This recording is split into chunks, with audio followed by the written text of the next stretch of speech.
Dog Entrepreneur Podcast, where we bring good business to light. In today's episode, I want to introduce you to my dear friend Tina Madden.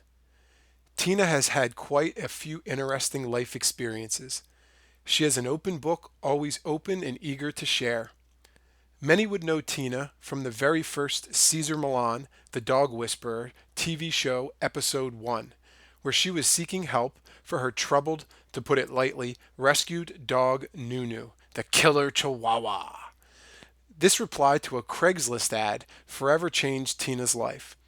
That response led to Tina meeting with Cesar, getting help for her dog, and eventually working with Cesar at his famed dog psychology center in South Central Los Angeles. Tina has traveled the world, met amazing people, and recently has taken over a band here in LA. She's a real rocker. Her perspective on business, dogs, and people always makes me think. Let's meet Tina. It's kind of weird that we're here for business when we really just hang out. Right? We go paddleboarding, stuff like that. But today we're talking about business. I'm having the wonderful Tina Madden on the show today. And Tina has an interesting specialty, a great story. I'm sure a lot of people will know her already from the famous Nunu. And we're just going to jump right into it. So, Tina, say hello to everyone. Hi, everybody. Welcome. Really happy you're here. Awesome. And Tina has a wonderful group walking and dog walking service here in LA. Let's start. Like, how did it start? I mean, everybody has their journey into dogs. You're working at a vet clinic. Was that the beginning? Or? The beginning was I didn't know what I wanted to do. And I read a book that kind of guided you along the way of what you wanted to do. And it made you say 5 things if you could do every day if money wasn't an issue. And my first thing was I'd go to the dog park and watch dogs play all day. And I thought, well, maybe I should work with dogs. I'll go work at the vet's office. First vet's office that I applied to, I got the job, and it was Malibu Coast Vet Hospital. And I got the job, and 2 days in, a lady brought in a Chihuahua and said, I found this dog in Latigo Canyon.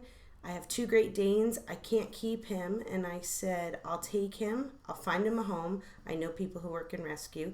He turned out to be a nasty little son of a gun. The disaster zone. And after going to trainers and vets and people telling me to put him to sleep, that he was really bad, I said, he doesn't bite me. There has to be a way. I answered an ad on Craigslist.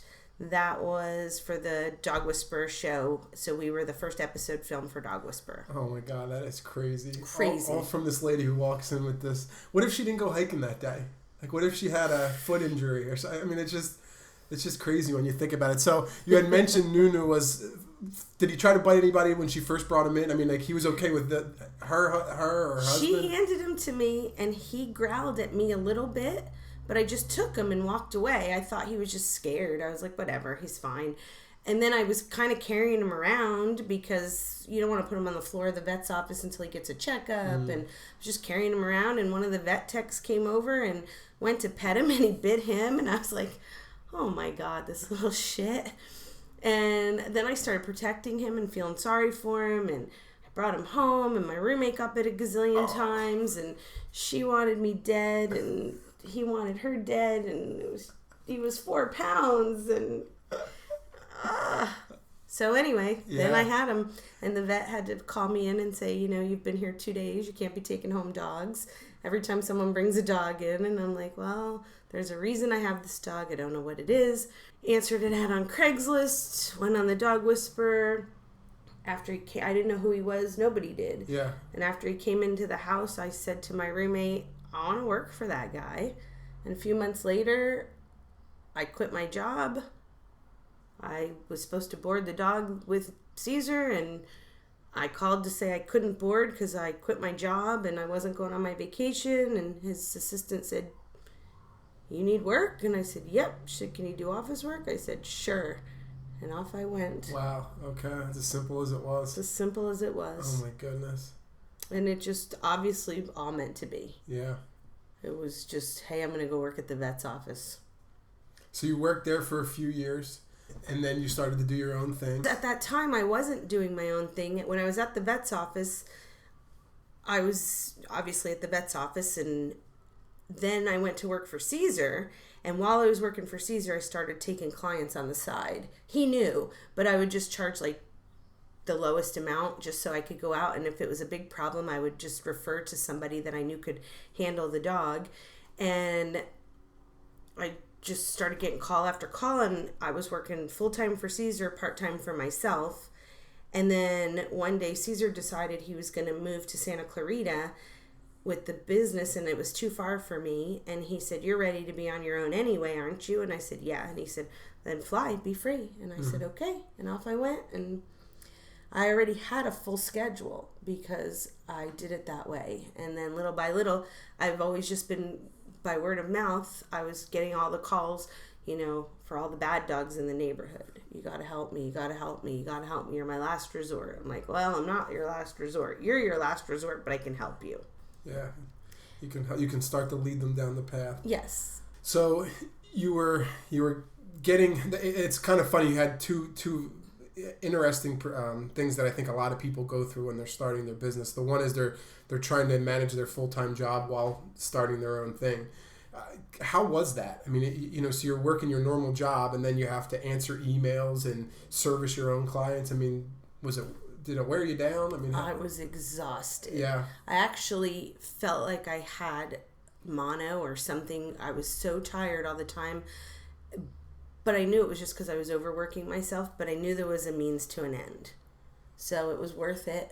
And when I went on my own, I had a full schedule. I mean, that was in 2007, maybe late 2006, early 2007, and I've still not advertised once. I just have been strictly word of mouth, and I love it. Tina doesn't even have a website. I do not have a website. Do you not have a website? I have a Facebook that I'm obsessed with, but I do not have a website. We'll get there. How to contact Tina.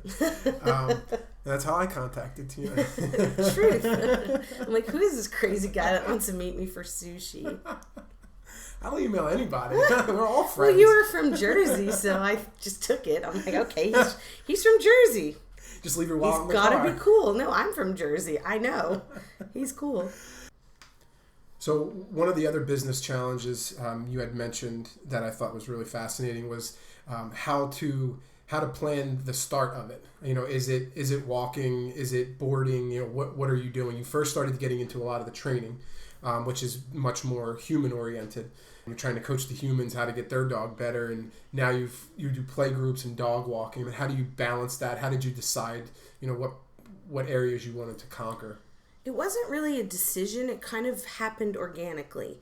And when I left Cesar, the calls were coming in for training. I was getting the worst case scenario dogs, yet I still didn't really have the skill set to be working with the worst case scenario dogs, because with Cesar, he had the plan and I just followed the instructions. So of course, now I'm on my own and I could come up with a plan, but I was having a really hard time getting the people to follow the plan, and I was getting, again, the worst case scenario dogs, and you can't really help those dogs one-on-one on a daily basis. No, that's not what I want to say either. You can. I wasn't having success doing that. For some reason, I couldn't get across to people how they had to change, because I know that I had to change completely in order to get the dog to change. So it ended up being that I started doing more dog walking for those same dogs, and sometimes I'd enlist a trainer to help with us so that they could work with the people, because they were doing it for so long.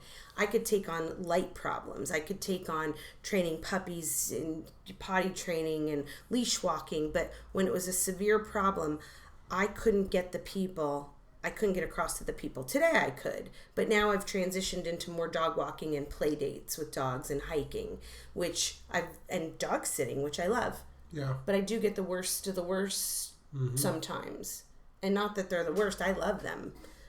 What's worse to one person to another is, totally. The more problems you have, the better I like you. Absolutely. So it's just the way it is. So, yeah. So one of the things we had talked about is where we live in LA. Everybody is someone. Neither one of us are anybody. Some people out there are. You had mentioned that you don't have a website. So how do I find Tina? I mean, like, why is there a purpose? Like, are you just like super lazy and don't like when the website up? Well, not really. I mean, when I first started, I had this idea. I was going to have this website and I was going to do all this stuff. And then little by little, I started getting calls from higher end people who needed something a little more custom. They didn't just need your regular daily dog walks, or they didn't just need your regular dog sitting. You have to work with their staff. You have to do this or that. You can't have a rate for that because some of these dogs can't be left alone for more than a couple of hours. So every time I went to do a website, I'm like, how do I convey that? What do I say? The calls were all coming in, so I didn't really need a website. And I think every once in a while, sure, but most of the clients I have, I wouldn't even put on my website because I can't.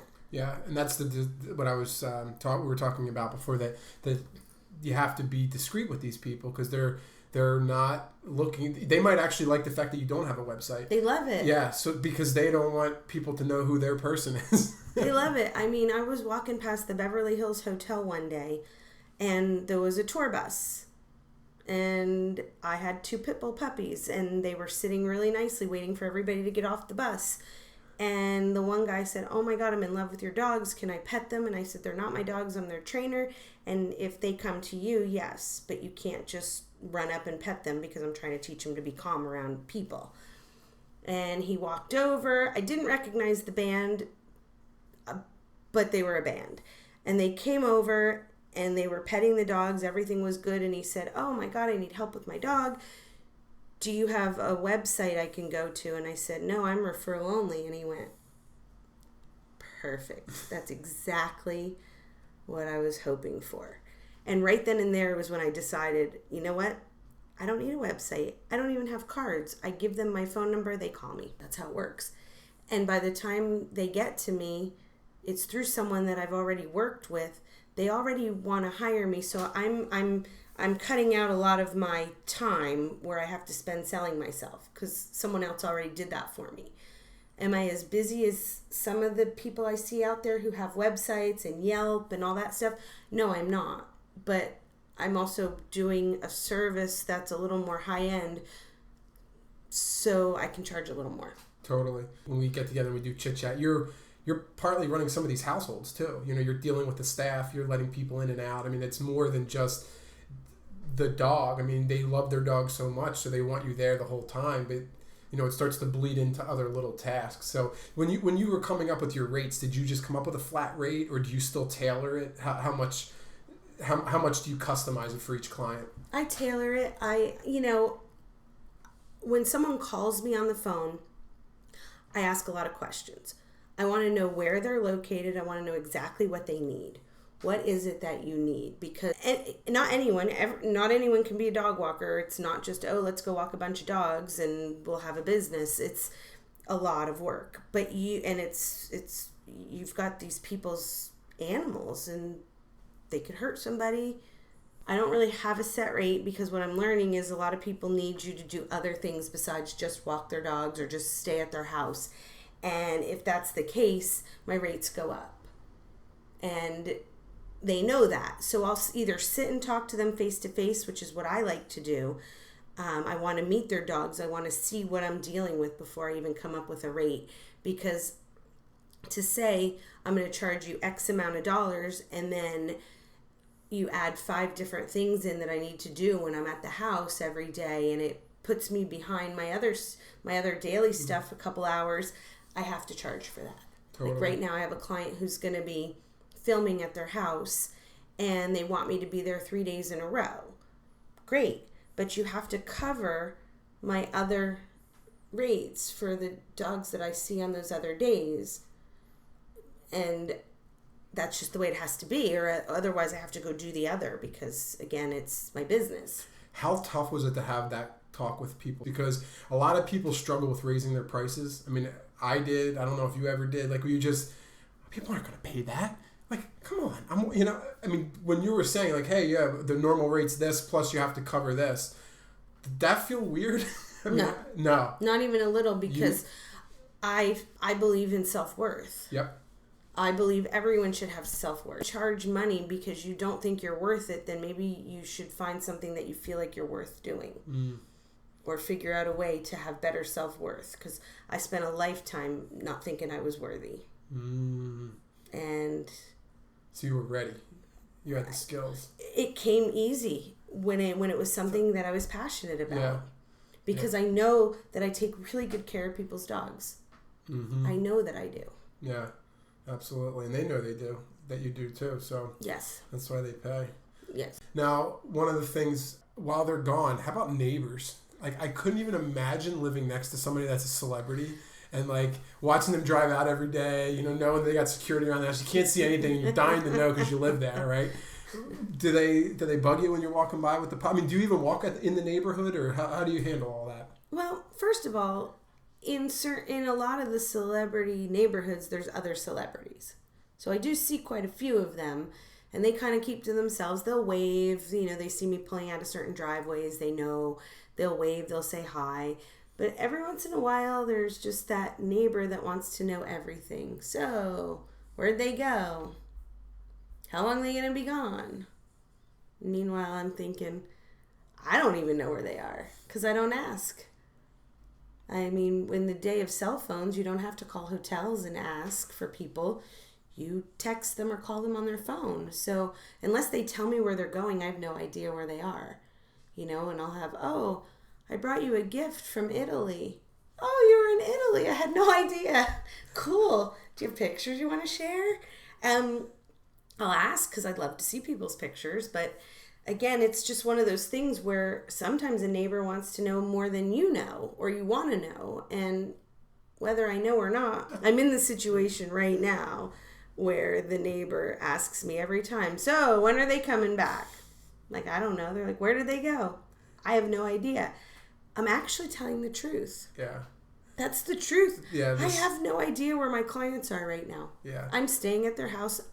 I know how to get in touch with them, but I couldn't tell you where they were. Yeah. They do have travel schedules. Hers changes a little bit more than his. His is pretty set. She sometimes doesn't go with him or comes home early. But you just gotta, you know. Roll. I say, when are you coming home? Well, I think Friday, but I might come home Sunday. Okay, as soon as you figure it out, can you let me know? Because I have another gig starting Monday, and I just want to make sure. And I just tell people, this is why I want to know. I don't care what time you're coming home. I'm not calling TMZ. Because a lot of times people don't want to tell me what time their flight comes in. Well, I get why. I'm not going to call TMZ. I'm not going to have somebody waiting at the airport to take your pictures. I like my job better than I like money. Totally. I mean, I like money, obviously. We all need it. But again, it's just one of those things where it's like, just tell me when you're coming. Just as simple as, I want to get my car out of the driveway so your driver can bring the car in and not have my car in the way. But they aren't thinking that way. Totally, yeah. I'm thinking convenience for them. They're thinking TMZ.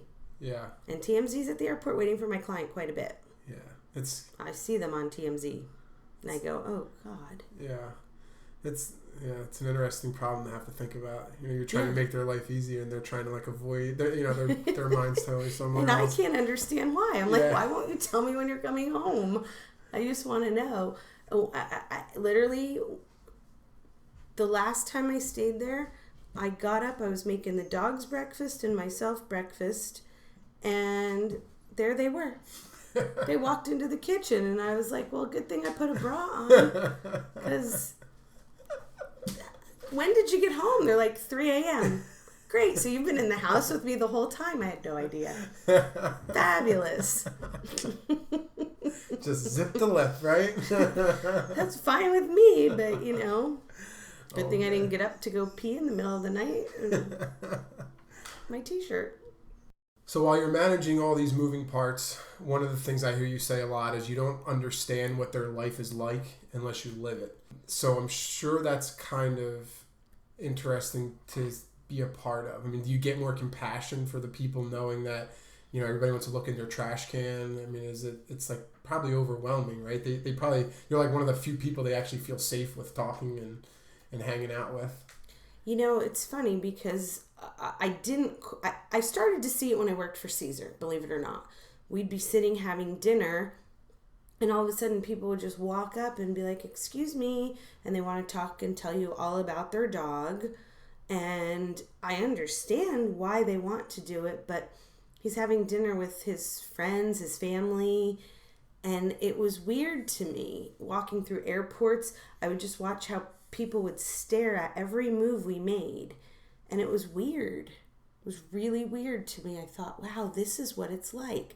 Now, I get it. You might say, oh, well, they make this much money and they knew what they were getting into, but it's still weird to have someone staring at your every move when you're just picking up your luggage off the ground. And it's like, do you pick up your luggage any different than the next person? I don't think so, yeah. But okay. Maybe there's some special way that makes you different. That's why you're a celebrity, because you do something completely different. I don't know. I don't know the answer. People ring celebrities' gates and want to come in and have coffee, or I don't know, they want business ideas. They want you to invest in their product and whatnot. And it just, I can't even believe it because it's out of my realm. I would never do that.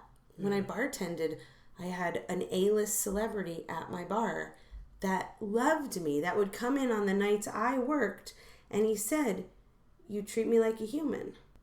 And I thought, I'm always going to treat people like a human because they are, but also because they don't know me. We see them on TV, we know a lot about them, we can read things about them, but they don't know you.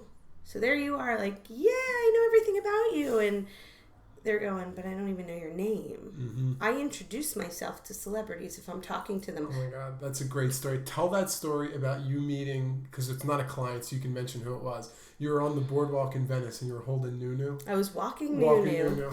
And in Venice, I don't know if she still lives there, but Angelica Houston used to have a house in Venice, and she had rescue dogs. She would walk them. And she would always say hi to me, and then one day she looked down at Nunu, and I'm going to go full on with this, and she said, and those of you who know Nunu know this, he was 4 pounds. "Oh my God, that dog is the biggest dick I've ever seen." And then she looked at me and said, "I'm so sorry." And I'm like, it's not the first time I've heard it. It's not going to be the last. So every day we'd say hi to each other. We would laugh. And I never thought to really say my name or anything. I knew who she was. And then one day she stopped to talk to a client of mine and myself we were walking our dogs together. And I said, "By the way, I'm Tina. And this is Lisa." And she shook our hands and said, "I'm Angelica." And when she walked away, my client looked at me and said, "Didn't you know who that was?" And I said, "Well, of course I did, but she didn't know who we were." And she went, "Oh my God, you're right. Absolutely." I said, "I see all these people run up and just chit chat and they think they know everything about you." And it even happened to me with the dog whisperer stuff. When I shared my story, people were writing to me and they were like, "I'm going to come stay with you for a week and mentor with you." And I'm like, "No, you're not. I don't know you. Single girl living alone." Like, no, I don't. I'm like, yeah. Boundaries. Coming from Mexico, and I'm going to stay with you for 2 weeks. But I think they thought I had a facility. Yeah. And I understood that part, but it was just funny because I thought, no, you don't even know me. I'm a jerk. No, not really. I'm a terrible roommate. I'm a horrible roommate. You don't want to live with me for 4 times in 2 weeks. Yeah, in my t-shirt. Yeah. Oh my goodness. So no matter how I looked at it, it was just, it's that weirdness. And it's even, like I said, when I bartended, one of the bartenders used to want to take pictures with all the celebrities that came in. And I thought, this should be their safe haven. Mm-hmm. Back when I worked for Disney on Ice, oh my God, I'll never forget. Steven Tyler was in the audience, and the people who worked for us were going up and bothering him during the show, and I'm like, leave him alone. Good no. Leave him alone. And I think we escorted him in the back. That was like 20 years ago. I can't quite remember, but it was one of those where you thought, wow. All right. Yeah. No, it's definitely, you definitely want to treat them differently. So I mean, just for anybody that's out there that maybe bumps into a celebrity or something, I mean, do you have any words of wisdom or anything that you can pass on? I mean, maybe, they're walking the neighborhood and a basketball player moves in and they need a dog walker. People probably panic right away and they're like, oh my God, right? And they're thinking about the celebrity. One of the great tips you said, introduce yourself, be a human. And do you start talking about the dog, or, I mean, do you even... I don't push my business on anybody. Okay. So when I meet people in the street and they have a dog, I just talk to them about their dog because that's what I do. I love dogs. But I never say what I do. And then at the end of the conversation, if it comes up, I'll say it. And they're like, well, you didn't tell me. And I said, because normally when I tell people and they already have a dog walker or a pet sitter, they'll say to me, oh, I already have one. And then they don't want to talk to me anymore. Or if I say I do dog training, then they get nervous and think I'm trying to sell them dog training. Mm-hmm. I'm trying to do none of it because they're either going to find me if they need me. If they have somebody, I don't want the job. So I don't even say what I do half the time when I'm out there unless it comes up. And then one day I was talking to a girl for about 45 minutes. She had 2 dogs. I had 2 dogs. And we were talking about the dogs as they were our own. And at the end of the conversation, I said, well, I'm really the dog walker. And she goes, oh my God, so am I. Same thing. We didn't want to tell each other because people tend to run away from you at that moment. They don't want to talk to you anymore because they think you're trying to sell them. I'm really not. Yeah. If you need me, you'll find me. Yeah. If it's meant to be, it's meant to be. And that's how I run my business. And I'm probably always going to run it like that. Awesome. Well, thank you so much. How will people find you? What's going on? Do you want people to find you? Yeah. Okay. I mean, find me, ask me questions. Okay. I love talking to people. Wonderful. My Facebook, it's my Facebook. That's how I communicate. I'm a big presence on Facebook, as you know. Okay. As my friend, you know totally. that. Yep. How we met. Instant Messenger. Yep. Gary invited me out for sushi, and I thought, oh, God, who's this kook that wants to take me to lunch? This was years ago, just so you know. Yes. And I did some research on him before I even said I'd go. And she still went. And then he was from Jersey. I'm from Jersey. It all worked. I was like, he's got to be cool. He's from Jersey.